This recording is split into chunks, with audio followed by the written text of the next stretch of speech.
Hi, this is Dr. Go, and today I'd like to talk about some things we can do to make our practicing more efficient with the use of just this long-known device called a tuner. Yeah, there are some for guitars, violins. You can get some on apps and all sorts of things, but how can we use them to make our practicing more efficient?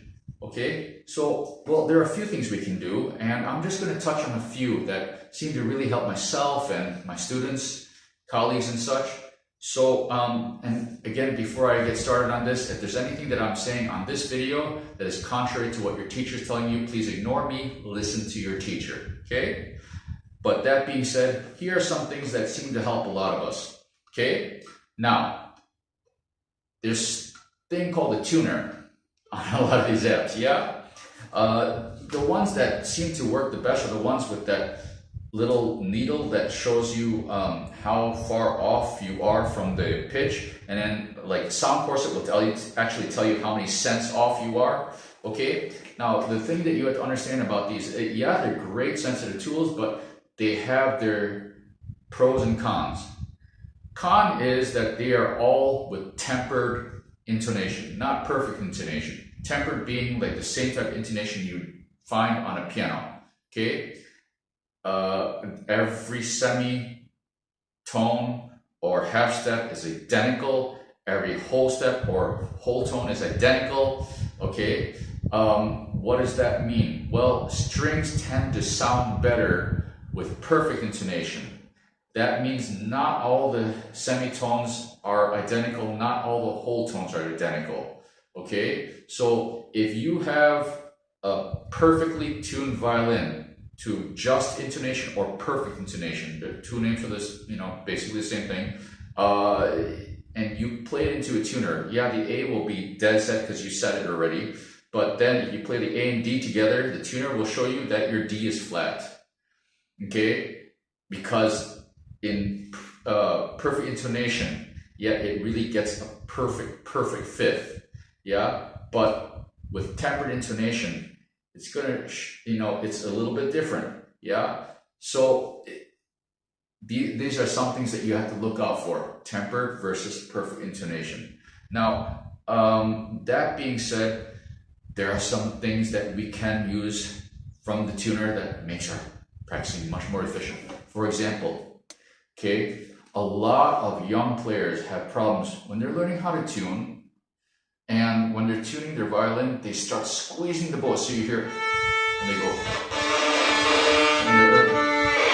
and they wonder why they can't hear what's going on with their tuning. Yeah, they keep going too far past the up, down, because they're squeezing that bow. Well, if you practice changing your bow with an open string, and you're watching the tuner, when you come to the change, you'll notice if you're not keeping your pressure, your weight perfectly steady, that needle's going to start moving, and it'll tell you how many cents off you are changing your intonation. It's very humbling to do that for the first time, let me tell you, okay? But it really helps you figure out just some of your idiosyncrasies that are affecting your intonation, okay? And it affects the way we tune. So if you want to tune more efficiently, control the bow. And this is one way to really see how you are, you know, changing your bow, addressing your bow, and will give you some idea of what you can try to fix in order to make a more steady, even bow, okay? Other things are, as I said, you know, you can try tuning to the tuner, and of course, when students first come to me and they're trying to figure out how to tune and stuff, and they're like, teacher, I just cannot hear whether or not I am in tune. So the easiest thing is to start with the tuner. It's tempered intonation, so it's not correct, but it gets them on the right path. So I get them to tune everything.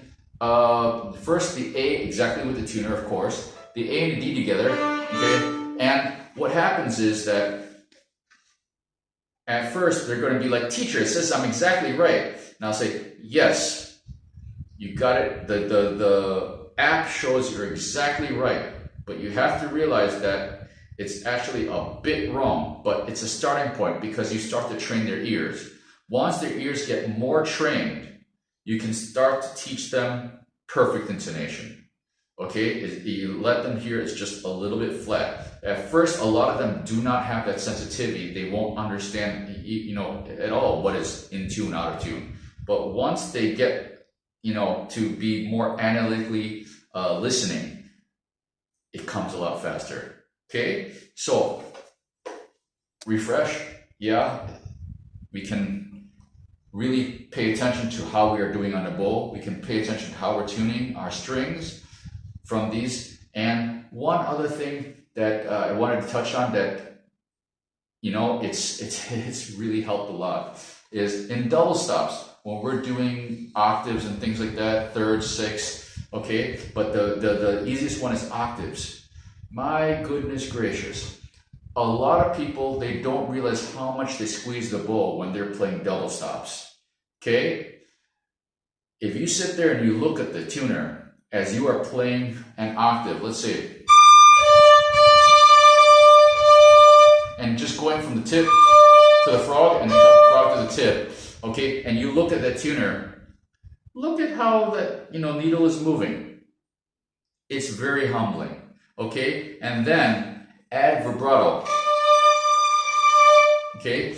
And you'll see how much the vibrato is changing, how much your bow is actually changing on the strings with vibrato, and when you might not even notice it. Yeah, vibrato will show up as one thing on the tuner. When you start squeezing accidentally, just unconsciously on the bow, because of who knows why, but a lot of us do, the instrument will show you. I think this is a really great tool for a lot of us to clean up our playing in a way that it just shows us some of our weaknesses that we can easily fix. Yeah, so I hope this helps, and I wish you all the best on your journey on this wonderful instrument. Cheers.